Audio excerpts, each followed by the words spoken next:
All right, gang, so I'm going to give y'all a sample of contour drawing. To kind of demonstrate this, I'm going to use this bracelet that I made.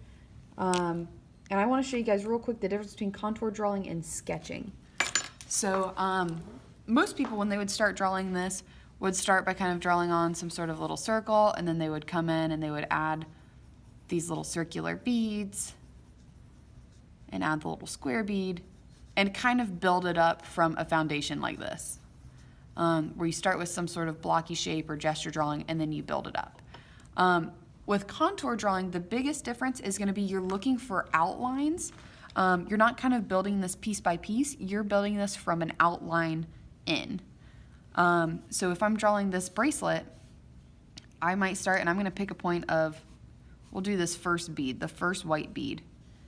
I'm staring at that bead, and I'm just going to draw my way around this. Right now I'm on the third white bead, focusing on which beads are higher up than the others. So on this bead I can see that it's a little bit higher up, but ultimately I would very slowly be working my way around this bracelet. I'm to the square bead. I'm focusing on all of those little nooks and crannies. I'm on that first kind of orange bead. But you see how this is much more slow than gesture drawing? It's much more controlled, and it really takes paying attention to the fact that, like, this bead is smaller than the one next to it, even though they all look very close to the same bead. It's a lot of drawing slow and taking your time to kind of rework these things. I could go all the way around this, come back and do the inside, and add the details, add the little rings and whatnot, and just keep reworking this using contour drawing. Contour drawing is really, really great if you're doing something detailed, or like I love using it for skeletons or for bones, so that you get those kind of precise details. If you're doing contour drawing, I would not recommend working in Sharpie. I'm only doing this so it's easy for you guys to see.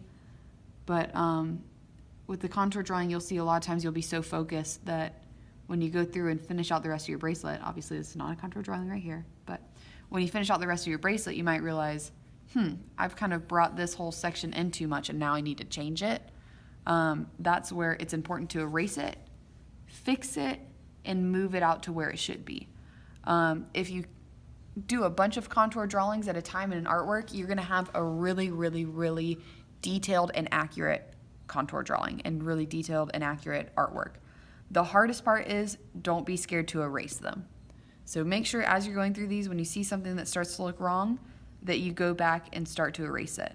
And start with your kind of most basic outline first, and then come back and add those inner outlines or those more detailed features. Alrighty, so I'm going to do a quick time lapse of this little stapler to kind of show you guys what a contour drawing can look like. I want you to make a note of how many times I erase and change things after I have done my first initial contour. So work your way around the outline of the whole object first. Once you've done that, stop and kind of reassess, erase what needs to be fixed, and don't be scared to go back. I would not recommend erasing the entire thing at once. I would erase bits and pieces that you think are wrong and make those more right. Alrighty, hope you guys like this next part. You're going to be doing it very, very soon.